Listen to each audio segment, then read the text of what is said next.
رسول الله مبارک ورته چې اطرت لا اله الا الله وایا ته ما ته کلمه وایا کو په ښکاره باندې نشي ویلی زما په دې غوږ کې وایا زه به د ستا دپاره شفاعت کوم خو چې ما دپاره خو دومره څه دلیل وي که نه چې زه الله پاک ته هغه ور وړاندې کړمه چې دا دی زما تره مسلمان دی لہذا تره ته کلمه ووایه زه به ستا دپاره بیا شفاعت کوم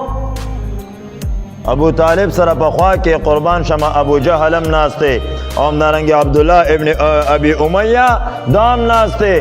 نو جی ورته رسول الله مبارک چې کله کلمه پیش کړله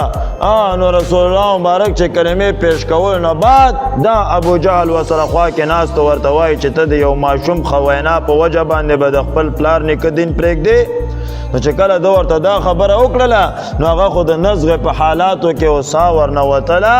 نو هغه وویل چې علا دین عبدالمطلب زه د عبدالمطلب په